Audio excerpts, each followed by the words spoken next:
Il existe une époque où les hommes avaient tous une petite horloge sur la tête. Une horloge biologique. Comme beaucoup de monde, j'ai longtemps eu des troubles du sommeil, beaucoup d'insomnie notamment et essentiellement des cauchemars chroniques. Alors c'était des problèmes qui avaient un vrai impact sur mon humeur et ma concentration et j'avais déjà écrit un premier roman qui s'appelait La part du mensonge et qui était inspiré par ces problèmes de sommeil. Et là j'avais envie de traiter ce sujet de manière plus poétique.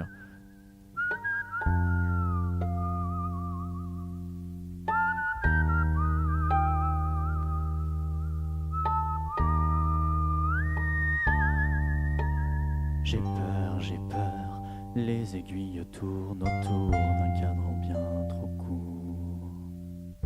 J'ai peur, les années défilent, le temps passe mais le temps ne passe pas sans douleur.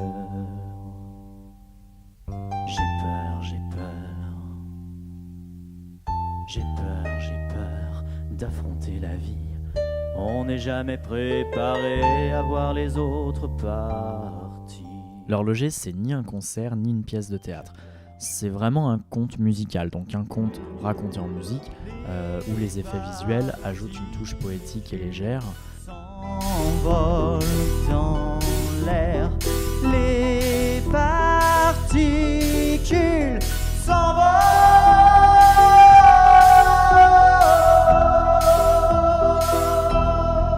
J'ai d'abord créé le personnage du colporteur, c'est le premier qui est venu. Le colporteur, c'est cet ennemi qui représente la médication abusive comme les somnifères qui ne permettent pas un sommeil de qualité. Sous mon grand manteau, pour le plus grand nombre, des pilules, des gélules, des pastilles, des remèdes, des granules, des capsules, des cachets. Alors c'est l'histoire d'un horloger qui fabrique des horloges biologiques qui permettent de réguler le sommeil des habitants de la ville. Et un jour, sa propre horloge dysfonctionne et il est plus capable de dormir convenablement.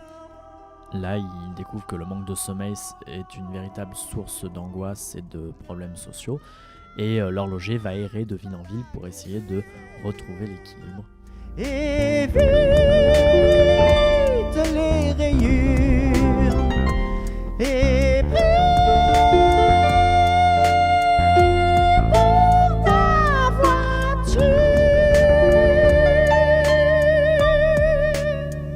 Le sommeil, c'est aussi le rêve, l'intemporalité, et c'est pour ça que l'univers steampunk a été développé dans ce spectacle. En mélangeant des éléments typiques du 19e siècle et de la révolution industrielle, avec des objets beaucoup plus contemporains et gadgetisés, on va créer un monde un peu étrange qui va être à la fois poétique et saisissant, et qui peut devenir beaucoup plus inquiétant à l'arrivée du colporteur, par exemple, lorsque celui-ci essaie de vendre ses produits miracles qui au fond sont des drogues. Particules sans